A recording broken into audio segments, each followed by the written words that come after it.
damage control is what this is.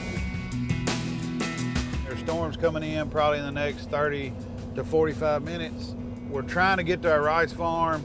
There's a storm over here, and right now that's the only one I see, but that's not the one we're headed to. It is pretty close. Yep, that's the one we're headed to. They're coming in from the north and coming in from the southwest. So we're taking y'all hopefully to the rice farm, be something different than you've ever seen. I'm going to that storm. I think you were seeing things. You were hallucinating. Because this road's fixing to turn back. I'm telling you. That's a rain, no question.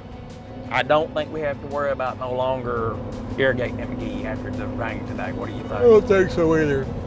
But do we have time to let it dry to put the fungicide out? We'll see what that holds toward the end of the week. Hey, we've got the makings of a Twister movie. We got cows. There's a combine here close somewhere. Hey, it's all about free water. We're getting free water on the rice right now. We don't have to pump. We're conserving the resources. Crops growing. We're gonna play with the mud a little bit. I just hope we don't have to call somebody to pull us out. We're not calling anybody to pull us out. You're throwing them in the mud hole, dude. I didn't mean to. I mean, you throw them right in the water. Well, I didn't know that. I'm sorry. I mean, you could have handed them to somebody. Did they get wet? Oh, yeah.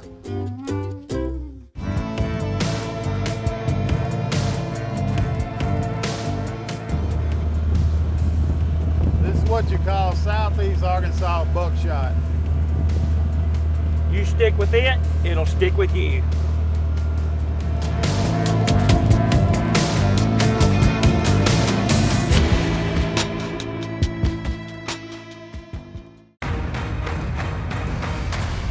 I've got a gut feeling this is going to be a good year. The farmer is the eternal optimist. We farm together as a family. If we all put our heads together, I don't know what we couldn't achieve. Hopefully we hit 90 bushel. I think we could do it. Just have healthy plants and a good return on investment. One of the worst things about farming is making a decision on planting depth. A quarter of an inch on your depth, sometimes you won't get a stand.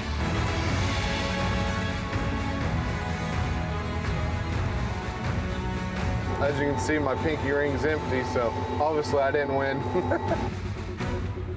With this class of guys that's in Podfathers, I mean, anyone could win.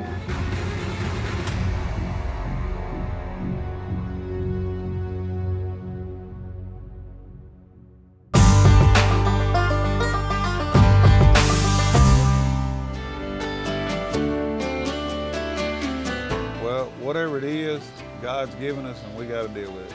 I was going to come to work with a good attitude and try to figure out a way to use what we got. Basically, we had a storm and lightning hit a pole, blacked out the meter. All the fire went through there and smoked the whole thing. Right. We're fixing to go out here and kind of assess the damages that we have. We've had everyone that works for us leave here this morning.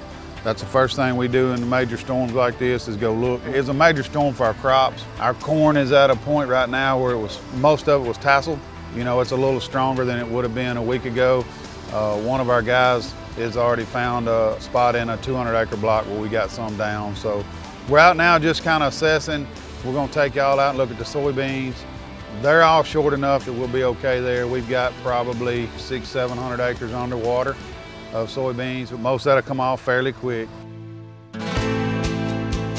When we've got these on in June, then you know it's a pretty bad day. The rain's nice, don't get me wrong, I like the rain, but you know, you can get too much of a good thing. You gotta be careful what you wish for. So we're gonna head out now and see what we can find. So y'all come with us. It's not too bad here. This would normally be underwater.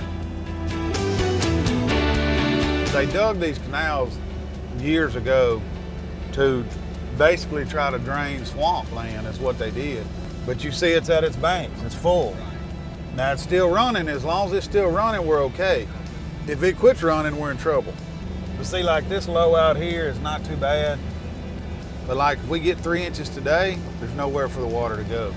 So this is 19 canal. This is the bigger one, and you can see it's taking a lot. It's still got another 3 foot, probably of room. It'll go over these trees and get up to the bottom of the bridge. So right now we're okay. If we get 3 more inches today, this thing, you won't be able to see any of these bushes.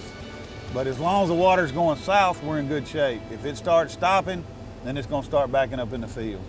You know, a lot of people would, you know, that don't know kind of how the drainage works around here, they would drive by that and say, you know, it's a river. But it's, you know, all that is 100% a drainage canal. So there's a prime example we're looking at right there. There's what they call, right on this map, is called Beff River.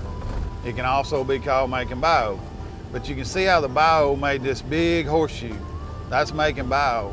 And when they come in and dug these canals, they cut those off. So that created irrigation spots for us. We irrigated out all of these right here, and then the canal comes through there. So we feed our reservoirs with pumps out of the canal. So we're able to pick up a lot of runoff water and excess water and store it in these reservoirs here, and then use that water to pump back on the crops. All right, so give me the report. Right now, it's just the big block, the 9802, Gaston South and Joey South. It's all the younger corn that's trying to, you know, that's 2 leaves from tassel, 1 leaf from tassel.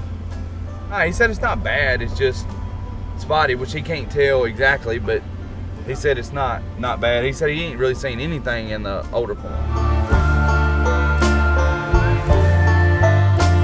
We are now here at our earliest beans. Really excited about these beans. I don't know, you know, it seems like every year the earlier we plant, the better we yield. And I'll give credit to Rob. He talked me into the March 16th. I would have probably, if Rob would have been at the circus or doing something besides out here working in the field, I probably would have went later, like around the 20th or 25th. But they're 13 to 14 nodes now, so we've still got, you know, 6, 8 more nodes to put on them. We feel like they'll be, you know, in the waist high range is what we're hoping for. We do burn them with our herbicide. You know, normally prefix burns them pretty good to stack some nodes. But the way we've figured out how to manipulate the height is planting date, mainly planting date and varieties. Look, you see even better, see? We're hoping we've got some shorter varieties. We got a Agrigold 4620 here on this farm that we're looking at now, and the 4620 Agrigold is a new one. I looked at all the research on it this year, and it was leading the pack. So we're excited to plant it and see what happens with it. This year we've got a lot of the Extend Flex. That's what it's coming to. You know, hopefully if we get to keep using, you know, dicamba as a herbicide, which, you know, if we don't, then we're in trouble. We're the only state out of every state in the United States that has agriculture that can't spray dicamba by federal label. But your cotton and your beans both have to be E3. Contrary to what people may believe, it will be just as volatile, in my opinion, as dicamba. We had some cotton damage pretty good last year from a E3 farmer, you know, that drifted over on us, just like, you know, they say dicamba drifts. Both of those chemicals are needed. Both of those are good tools for the toolbox if done properly. I mean, that's a prime example. Those are horses right there. Those let go. I don't, Rob, how many seeds are on them now? Probably 50,000 a piece. That's one of our biggest challenges. That and Italian ryegrass are probably our 2 biggest resistant weeds that we fight. We need everything we can to try to get rid of those. I think the one thing that's pretty interesting, you know, you look right here, we're talking about the pigweeds, is where we're keeping it mowed, which we do a good job of keeping stuff mowed, but where the bush hogs don't get right up against these poles is where you're seeing it. So, well, mowing is helping manage them along these ditch banks. Generally what we're all pretty good about is keeping everything clean. So in the Midwest or in Maryland or wherever, you know, they've got in rows, everybody plants up to their term rows. Well, due to irrigation and some of the other practices we have to do, we've got to have a spot to drive and be able to look through our rows, be able to see if water gets out or whatnot, and we have to keep these clean. And if we don't, you know, they do get in the ditches, they go to the next person, and And if they see you growed up and they're keeping it clean, then they're looking at us saying, well, hey, why'd you send your seeds down to my crop? Yeah. So we try to keep ours clean where the next person doesn't get our weeds, and they do the same for us. And we try to all work good in that area together. To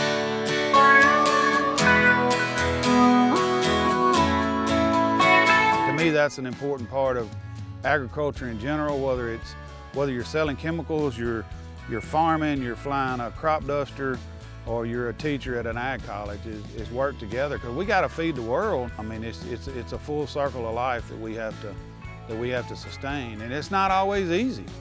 Every day there's at least 2 or 3 texts on the group text, or Temple's calling me, or I'm texting Corey, or Perry and I are somewhere, and we're working together. I know we're competing for the yield. We've gotten a pretty good brotherhood to be able to look and kick around different things and enjoy each other.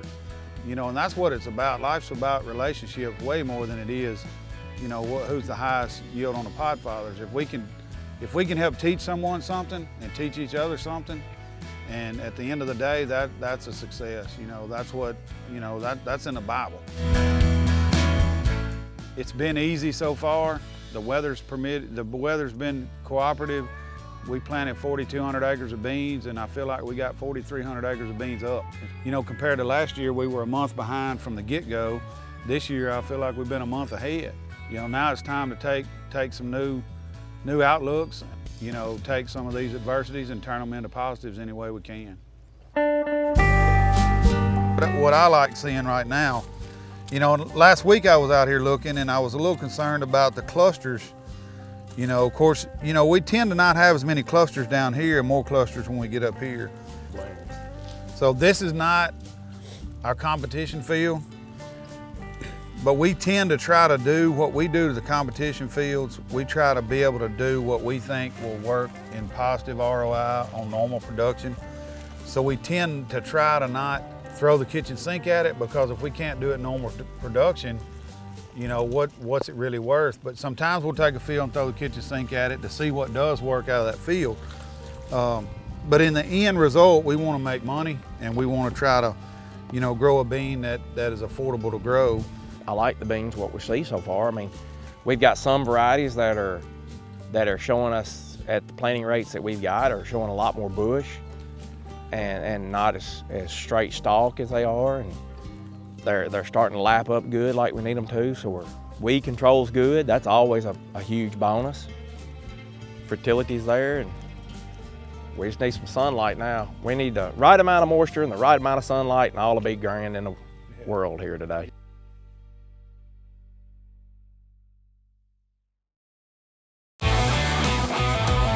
Ran the Copperhead Furrow Cruiser this year. Been very good, very happy with it. A lot more aggressive on the closing.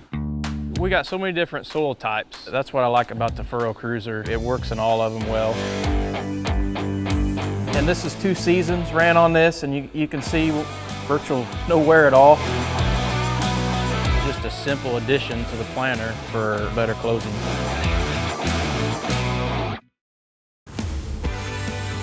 I'm very fortunate that I've been working with Concept Agritech now for 4 years.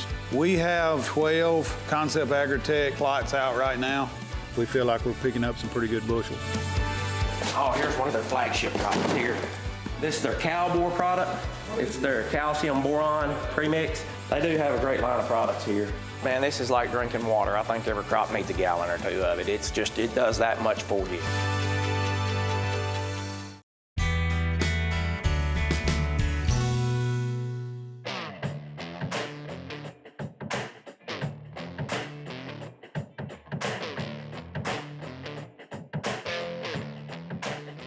All right, today is Tuesday, June 15th. We're spraying for volunteer corn. We're using section for that. So this whole pass we're using now is nothing but trying to kill the weeds, trying to get residual out. We're trying to go down that road. So we're using Zidua for our residual for both beans and corn. Corn's already been done. We use it as a pre on corn. We're using it as a post on beans. We're going to mix the Zidua and the section in these inductors here at the field per load. Everything else is being hot loaded right now. Front Runner X by Advanced Yield. That's another one of my products. It's used for dicamba or enlist. It's labeled for both. Water conditioning, and we got the VRA, the drift agent going in. That's also an Advanced Yield product. Then we got the COC, concentrated crop oil from Advanced Yield. That's also going in right now too. Everything inside the shop, that's all automated. Chemicals are going in now. Cody's doing a great job making sure it's going within the correct order. And this will be heading to the field to load the sprayer. It's still safe for the beans, what we talked about earlier with the cold weather. I'd like to already have it done. We're a little bit late with it, but that's okay. I can't complain. You know, the weather's been good to us, just been wet, so no complaints by me though.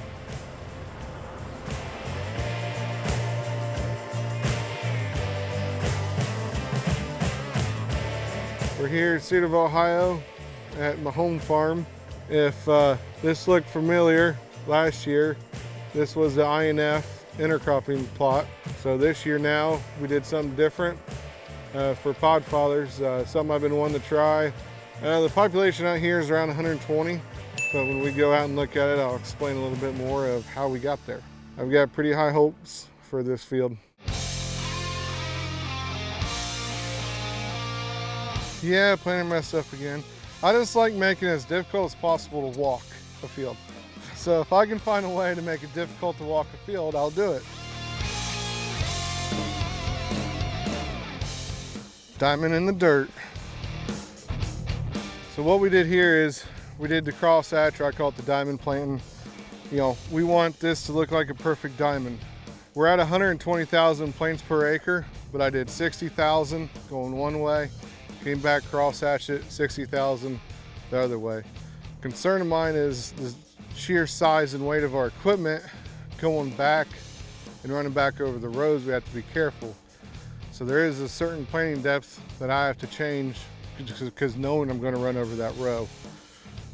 Learned that doing 10-inch corn because of the weight of the planter. We was setting the seed actually deeper than what we wanted, and the emergence wasn't even. So now I've learned when I'm doing stupid stuff like this, coming back across. I say it's stupid stuff because it's not practical. I mean, do I think this is going to work? Absolutely. But is this a play that I'm going to have on thousands of acres on beans? No. So where we're at here, a lot of light clay, a lot of gravel in it. Still good dirt, but it's more of your typical Ohio dirt. That's why I like using this field as my playground, because this farm is going to range where we're standing here now as a CEC of about 8. We're going to walk about another 200 yards and we're instantly going to be into a CEC closer to 18. So there's a really big range here. That's something that we fight a lot in Ohio. And what we've learned over time is you do have to treat them different.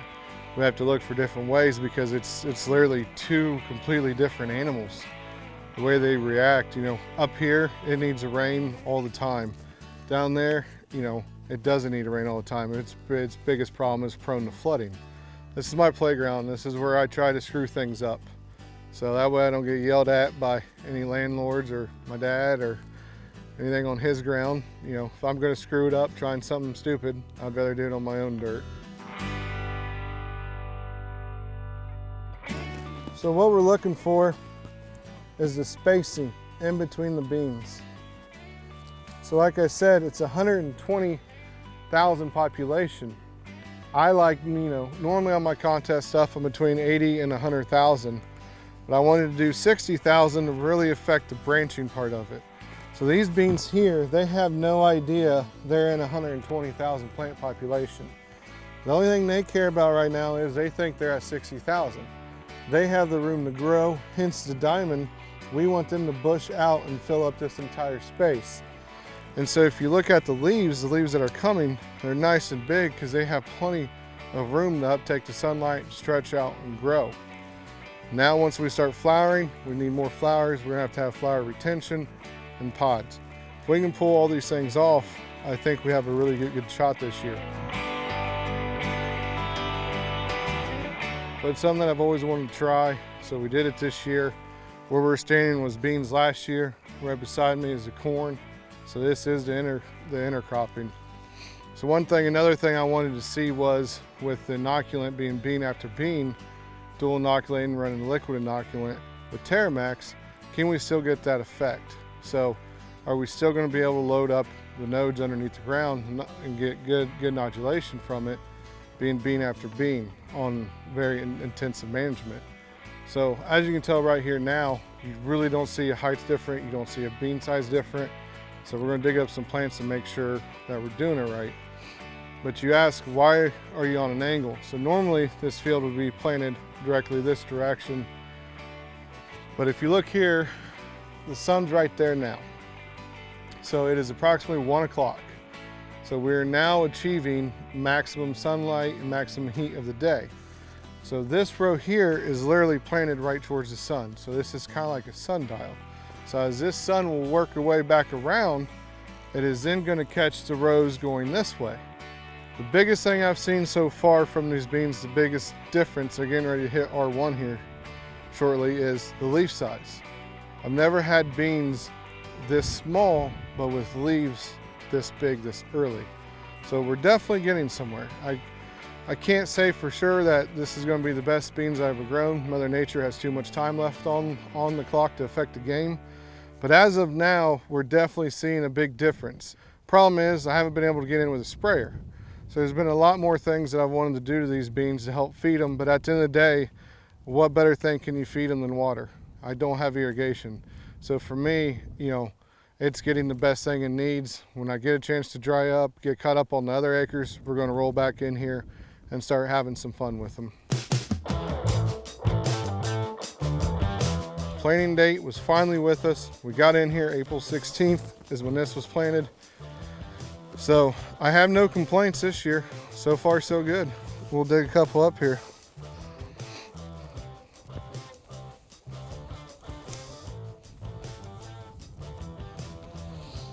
So when I'm digging, I'm looking. This is the main thing, before I break it apart, because I'm never going to be able to see it. So I want to see the root size, which way they're traveling, what all they have wrapped up in it. Another thing, I'm always going to look in the hole. So we talked about nodulation. Now this is bean after bean ground. This is where we're digging right now. I want you to focus. Look at that. That root, look how much nodulation. So he is very happy. Searched out for a good liquid inoculant years ago, and I was so fortunate to find Terramax. We've been using the NewTek SIIF from them for multiple years now, and I keep telling people the amount of nodulation you're going to get on your roots is almost unbelievable, and when it starts and how big they're going to be and how far they're going to stretch. We're loading the beans down with nitrogen finally. We're getting nitrogen levels that we never achieved before, and you can tell it just by this root dig here, the reason why. We're finally getting somewhere with achieving nitrogen, because this bean field its need for nitrogen is going to be well above 500 pounds. So there's no way to feed that to it. I'm not going to come in and put 500 pounds of nitrogen on, so it's got to be able to have the nodulations be able to make that itself. So when you have these little peanuts all the way down here that deep in the soil, around the roots here, that's a very good start. If you can find me one better than this, please, I'm all ears. But right now, and trust me, I've tried a lot, you're going to be hard pressed to find an inoculant that's better than this.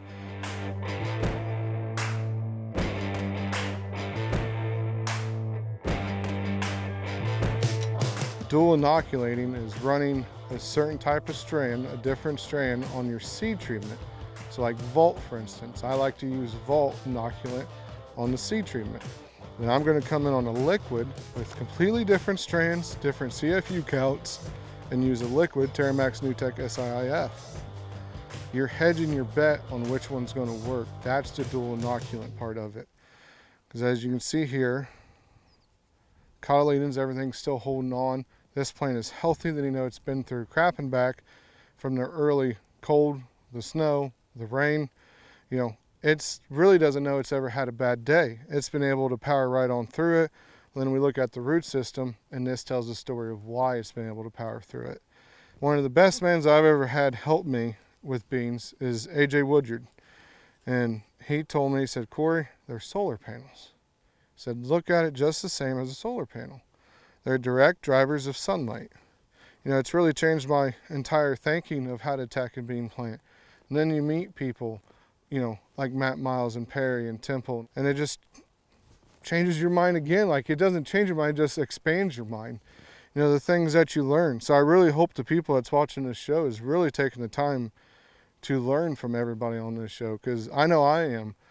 And the minute you think you know it all is the minute you failed. I'm trying something different this year. I have no problem showing you guys on camera, whether it's success or an absolute failure. We'll all find out together, I reckon. But I think right now we're all in the right spot here.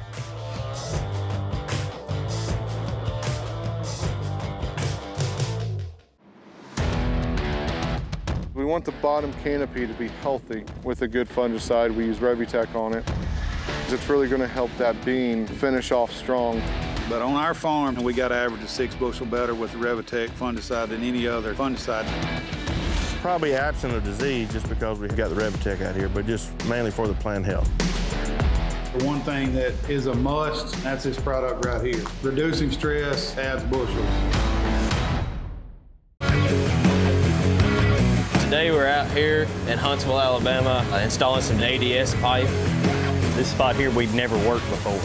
Well, let's put some pipe in the ground and let's get a crop off of it. We was gonna tile about 7 or 8 acres, we ended up tiling 40. You can get a consistent yield year after year, even when you're in the middle of a drought. It'll give you a little bit more peace of mind. Maximize every input, maximize every acre.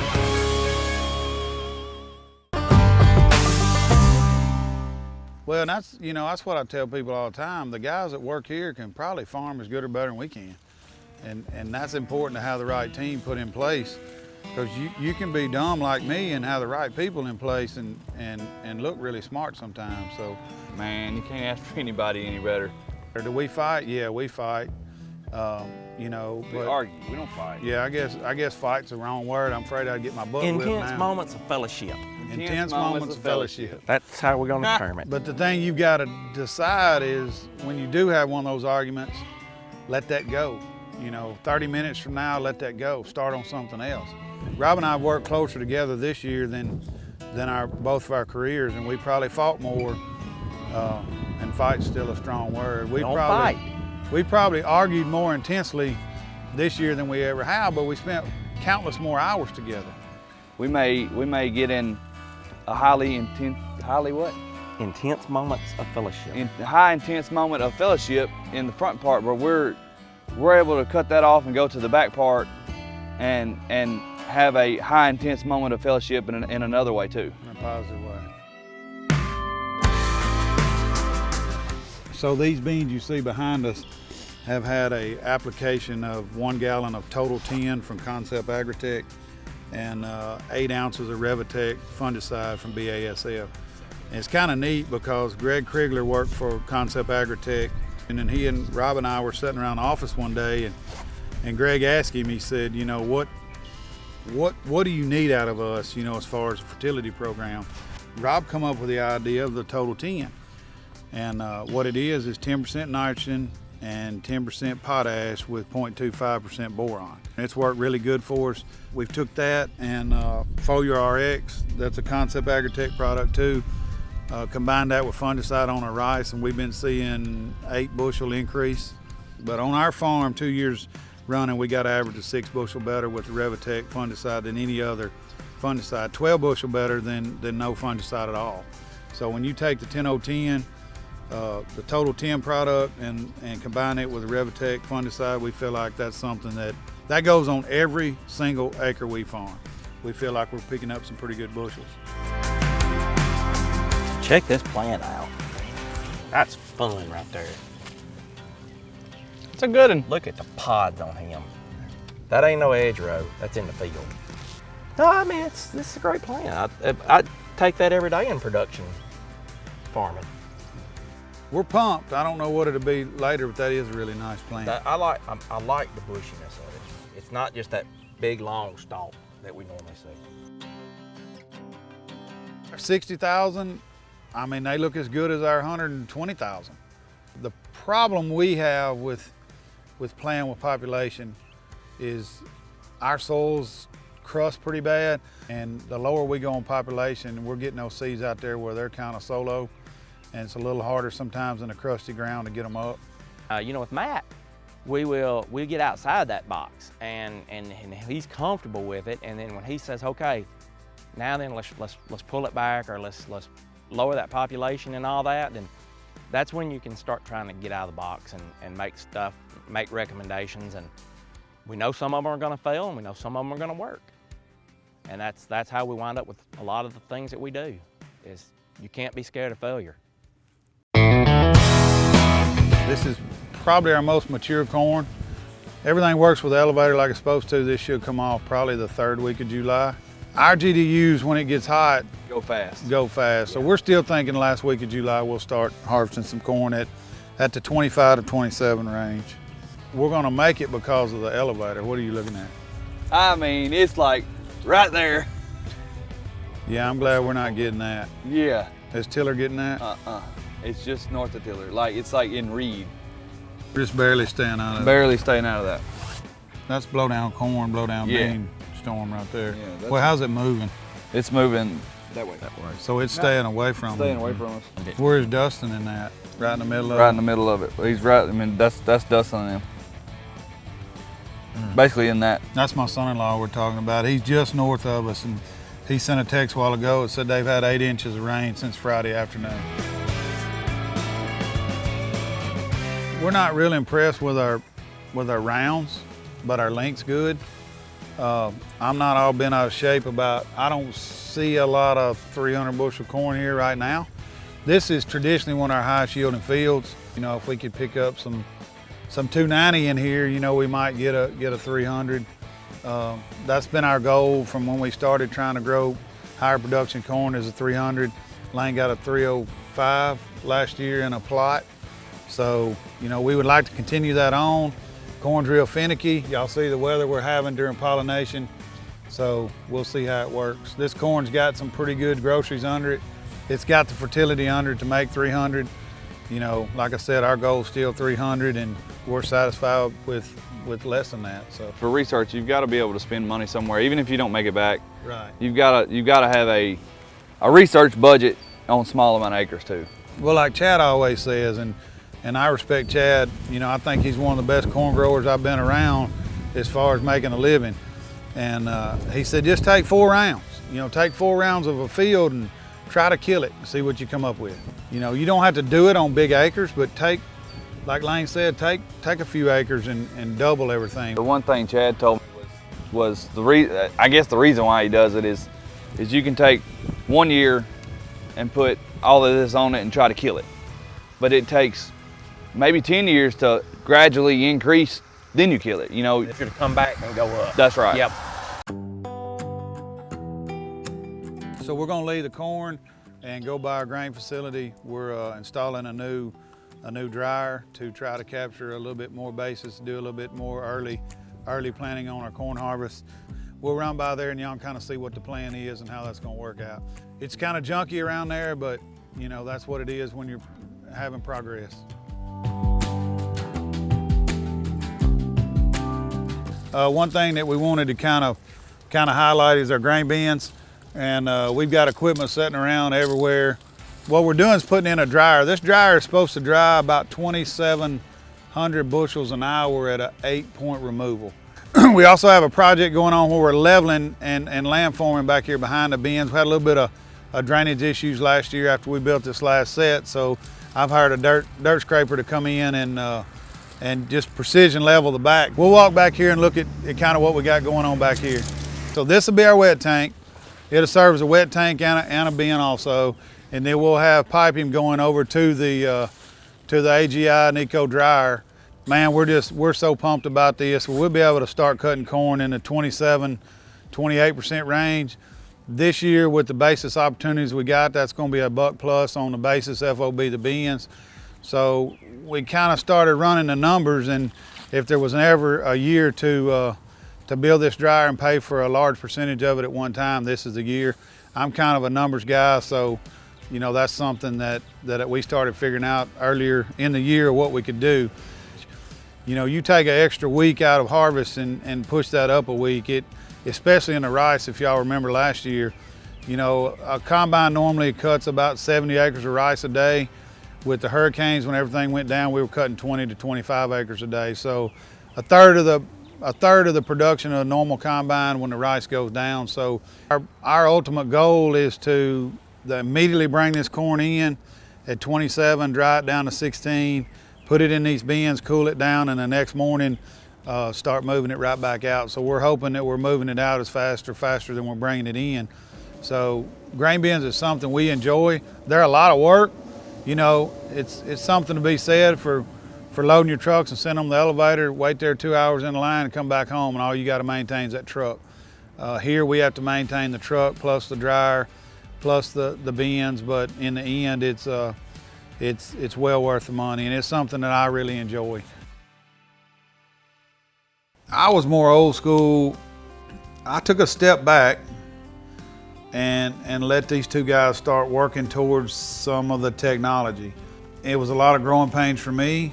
As this evolved today, you know, I would say that if a yield monitor breaks down on a combine, we stop till the yield monitor's fixed, and it. Yes, we do. Absolutely, we do. Now everything we do is recorded, but anytime we're anywhere, we could be at Hawaii if we ever get to go. And I can ask Lane, what date did we spray the Gibson 40? And not only can he tell me what date we sprayed, he can tell me what rate we put out, what chemical we put out, and what the gallons per acre was, and how much fuel we used in the tractor. And it's just encouraging to see, you know, what farming's doing. It's raining probably an inch an hour out there. It's been doing that, it seemed like, all day. But we can still sit in here and do so much work that I couldn't do 6 years ago. There is a value to it, and that's the one thing that Dad asked me. He said, you know, show me how this stuff's gonna pay. And finally, I told him, like, man, there's no actual dollar value you put on it. I mean, there's just information that you create a dollar value off of later. You know, to be able, like, to take a yield map and say, okay, we sprayed this application, you know, go back and find that application and see what the yield map relays on it. Well, there's your dollar value. There's value outside of just the programs showing you how they made money. Well, and even looking at variable rate fertility, you know, I guess that's really where we did start.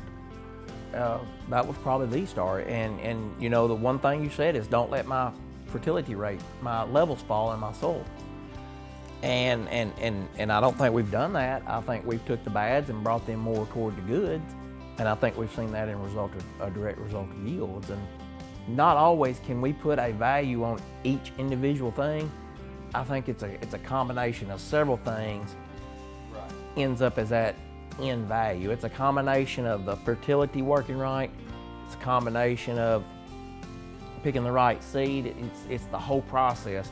The end value is the increased yield that we get. I mean, yes, it does at times. It's a lot of money and it's a lot of stress, and it seems ridiculous that you stop a combine because the computer quits. But there's information past just harvest. Now, if there's a hurricane coming, if there's you know, something like that, that's obviously, you know, time to keep going. But there's information that is lost whenever we make a decision that says, hey, we're going to keep going. Well, and we've also learned that it's not all just about the money. You know, throwing fertilizer in a drainage ditch when it don't need it, you know, it's about more than the money. It's about the environment, right, and keeping things safe and in the right places where they go, and being efficient with your time. You know, we're proud of what we do. We're proud of what we do. We're proud of how we do it. And you know, there's so much negative publicity out there about, you know, we've all heard stories about we're poisoning people, we're polluting the water, and we see all these horror stories all over social media and internet. And I think the point to get across is the point that we are trying hard to do it right. We use the right fertilizers. We put them out at the right times. You know, we're not just dumping stuff in rivers. And why would a farmer not want to be his own best steward of the ground? We go back to the water. I think the water equipment has been a great a great ad because of the number of 8-ounce glasses of water that we save.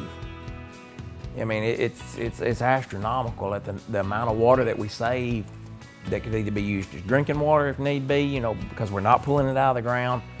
The efforts we make to use the surface water, to recirculate the water. 70% of this planet's covered in water, and here we are trying to conserve it. It's one of our most valuable resources out there, and the farmers are working as hard as anybody out there to save it and to keep it clean. So where Lane's got the cursor now on that map, that is a 35-acre field of heavy clay soils, and we've always had the idea: could we use drain tile in the Delta? And advanced drainage systems, most people know them as ADS, has come to us, and we worked out a deal with them to try that 35-acre field. So our clay soils hold more nutrients than our sand. We tend to make higher yields on our sand because we can get in there and plant them earlier. You know, that field right there is probably, at least with no rain, at least 10 days behind the field that sits beside it that's sand. So, you know, you're looking at 10 days difference in getting in the field. So can we take drainage tile and plant that field the same time we can plant the sand? If so, then we've got that nutrient holding capacity that's very good. And can we do things with that soils maybe that what they're doing in the Midwest? Second idea, with that being such flat land and such swampy ground, can we reverse that during the summer when we need to irrigate and send water back through that drainage tile as more of a drip type, you know, irrigation? So can we get moisture from underneath the soil instead of having to furrow irrigate it, flood it, you know? Because another thing about the high clay soils on us, when we flood irrigate them, you know, we lose some yield simply to having such a soupy, nasty, swampy soil. We got the nutrient holding capacity. We get the drainage tile in there where we can plant that field and treat it just like we can sand, and then come back and reverse that and irrigate through that, you know, without causing flooding issues. You know, if all those three things will work together, we may have an ace in the hole. I think we have a lot of limiting factors here in the Delta. You know, I hope they don't inhibit me from getting a ring someday, but, you know, we may have to add some different areas to the contest besides just high yield. Perry and I and Lane compete constantly, and we're usually within what? I mean, Perry beat you a couple years ago by a 5-gallon bucket. Yeah, basically a 5-gallon bucket of beans, and then, you know, I probably got a little bit of big head because I thought I was looking at 130 bushel beans, and I thought, man, them guys up north ain't gonna be able to handle 130 bushel beans, and lo and behold, that shows you how, you know, you can get taken down a couple notches. I'm what, 37 bushels off the high. So they've got something going on up there, I can tell you. Great guys, great people. Everybody in this show, I mean, we've developed a brotherhood that to me is second to none. You know, our goal on corn is 300 bushel. Now my goal on soybeans is 130. So if we could reach the 130 mark, and I don't want to wish bad on anybody, but everybody else could reach the 129.9 mark, that'd be great. We're very competitive, and so I'm not giving up before we get started. We do have a stout crop started, and maybe it'll be the one this year that does it, and we sure hope so.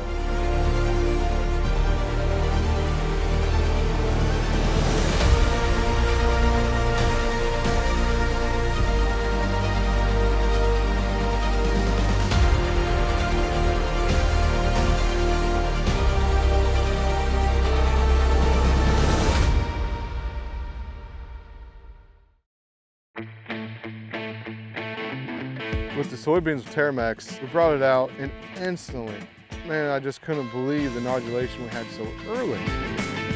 Look at that. That root, look how much nodulation is already on there.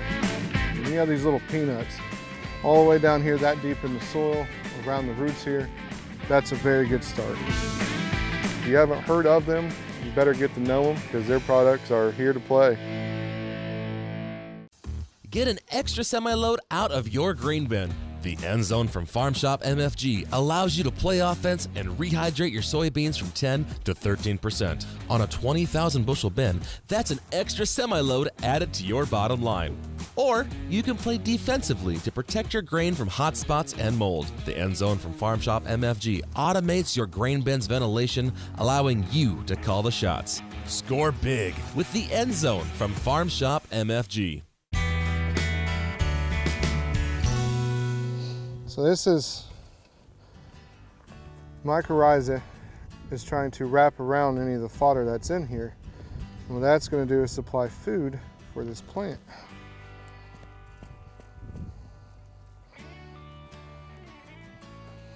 So this is why it's hard to get impressive pictures of roots, because you guys seen what it looked like in the root ball when it was dug up. And now by the time all the heavy clay pulls everything else off of it, this is what we're left with. You can see where it snapped. The main thing I'm after is when I pull that up, that root mass that we've seen, how wide and how deep those roots. They're showing me where they angled, where they're at. We've seen all the nodulation, the mycorrhiza actively working on the fodder. And you can just dig through here and see everything that you pulled off. That's a great sign. So now I want to see how much clusters can I get by the branching here and the size of them. Then you can take them, you can pinch them, and if they're a pink color, like we just squirted out, then they are actively using nitrogen. So that's another key thing, because they can die off. If you start losing oxygen within the soil, heavy rain event, things like that, they're going to start dying off. That's why it gets kind of screwy. If we get a lot of rain, we can have all the nodules in the world. I might have to come back in with a urea or AMS later, because now the bean cannot rely on itself for the nitrogen. The oxygen has been cut off to it. Another thing we're looking at here is the branching. We have good early branching. I haven't stunted them yet quite like I wanted to. Didn't get the chance, like I said, but how do you complain with the weather when you're actually getting rain? You know, they're just zooming right along here. The leaf size just looks excellent on them. They're all reaching up for sunlight, getting ready to flower. So now this is beans after corn. The first thing that I'm noticing here, maybe I lost some on the other ones, I'm just catching this one, look how much bigger they are. Nodulation on that, you know, that's twice the size. And then it's wrapping itself around last year's corn fodder. That's what you want to see. There's a lot of potassium in that corn fodder. With intercropping last year, I had a lot of nutrients on this farm. We was going for a high yield corn. I think we did okay. Well, I don't want that money to go to waste. I want it to go to the next crop. So here now this bean crop is taking advantage of that. Anything we had left over, it's broke down, readily available. It's going to go to work, let the microbes do its job. Microbes are going to poop it out. These roots are going to uptake it. It's free. It's a free meal. It's got a lot of food down there, but on the way, if you see a free steak on the side of the road, probably going to stop and eat. At least I am. Maybe that's why I weigh 300 pounds. I don't know. But if my beans can be 300 pounds, I'm happy.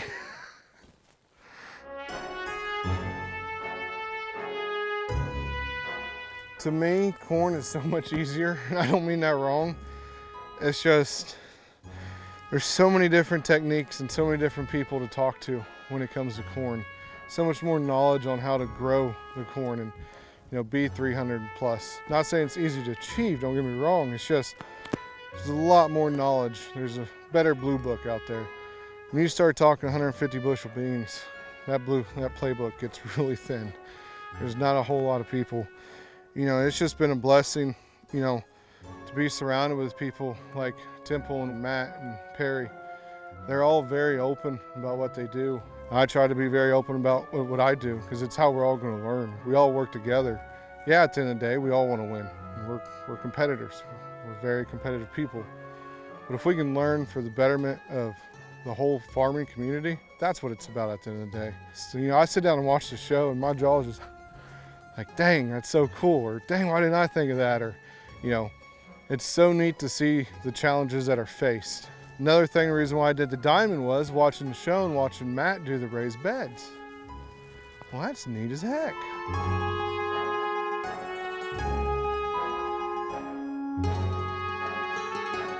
It's just something different. We're just trying different ways to affect this bean crop.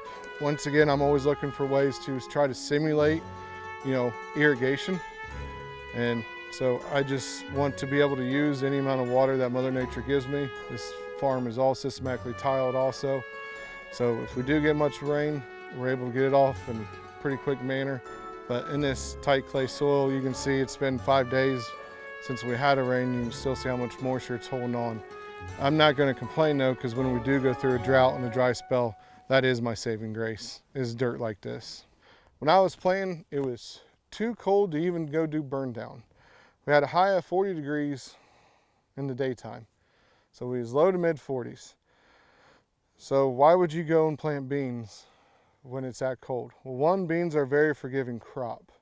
They really don't care about your 56-degree soil temperature as much as corn does. Corn's gonna freak out if you go planting in that, and it's gonna live in that. You're gonna look at that and go, man, I wish I did, if you didn't already replant it, because it's not gonna be good. Beans are very forgiving. They're gonna sit there and wait. Hence the 5-inch snow actually helped. It insulated the ground. But two things that I had to do to get away with it, because I feel like in the past I've done a poor job of explaining how we get away with it, because I don't want people going, well, I've tried early planted beans and it's a complete failure. These guys are full of crap. So let me tell you the other side of the story. The key part of it is going to be planting depth. These beans were planted about 1 3/4 inches deep. The reason why they have to be so far down in the ground is because your environment. I need a constant temperature. What beans can't have is temperature fluctuation. So if we have a warm week, they're not going to come out of the ground in one warm week, but they're going to get used to that warm temperature. And then if we dive down cold again, that's what's really going to hurt emergence, what's going to end up killing the beans. So I need them deep enough to where their temperature is consistent. It might take a little bit longer to emerge, but that's fine. Once we get in that warm spell and we actually have a spring, they're all going to come together. They'll sit and wait. We're putting them in cold storage. So normally we would always come in with a pre. When we plant early, we cannot. We're going to post these beans. That's actually what we just got done doing now. Come in with a residual. What we use is Zidua. We're going to come in about 21 days after the beans are up. They've already been through stress. I don't want to stress them with any type of residual or with a herbicide. Problem is, it's a race. You spray your pre down, you got your residual on. Well, now you're getting cold rain, your beans aren't emerging, the herbicide and your residuals are working down to the bean. If it gets to the bean before the bean has started to germ and come, guess what's going to happen? You just killed your germ. And we've seen a lot of that this year in Ohio. So the best thing to do is just let them come up natural, get established, and then start spraying for weeds. Kind of caught us this year. Once again, not going to complain because it's perfect rains, but when it's too wet to get a sprayer in, now we're looking at weedy conditions. So that's where, thankfully, with products like Ingenia and Zidua, being able to use Roundup and Liberty, the flex beans, we have a lot more different tools in our toolbox that we can go and attack with to have weed control at a later time. So we got pretty clean fields now, but you've got to be careful of not digging your beans and blaming it on early planting. It could be something that you did. You planted too shallow. Your herbicide, your PPO, it got on it, it killed it. It wasn't the beans' fault that you planted it early. It wasn't the plant date's fault. It was something that you did. So just, check all those boxes off before you go and say that it failed. That's all I ask. We get a lot of different weather, and we're far enough south in Ohio to where we get a lot of heat and warm, but we're also in Ohio, so when the jet stream dips from the north, we get all that weather. So our temperature variance is huge. We have huge temperature swings. So once again, why we're so big in the stress-related products, because we can face the same problems that they do in the south, we can face the same problems that they do in the north in the same week. So we always got to be on our toes and ready to be able to respond with that. Biggest thing I've noticed this year is, even with the rain, we've had sunlight. We've been getting sunlight. Now, hopefully that can carry on. Maybe that's going to be what Mother Nature throws to us. We're going to go dark here in July and August during grain fill, but hopefully we don't. But we're storing a lot of energy right now, so I'm pretty excited. These beans, brand new beans, 35 XF1s. Got high hopes for them, and hopefully we can do better than last year. That's the main goal, is just improving year on year. And if we're good enough to win, then great. But I'll be honest, I'm pretty competitive. I don't like losing. I don't like being last place. That's bad. It's almost being as bad as being second place, first loser. So we got to change some things around. You look at everybody's soil and how it's different, and the way, Perry and Matt does it down in Arkansas, and then, how Temple's doing it.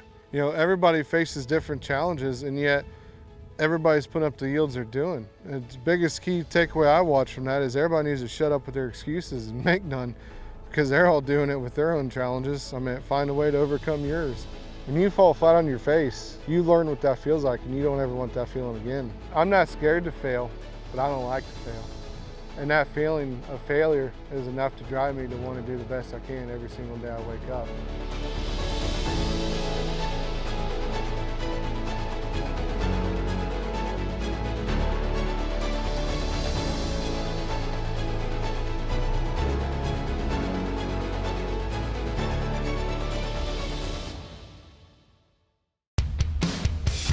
Every plant's branched. I can't have any of these knocked down. Did you say don't knock them down? So we were going to look at a few soybeans, I guess. Nothing I can say. Proof lies in the picture.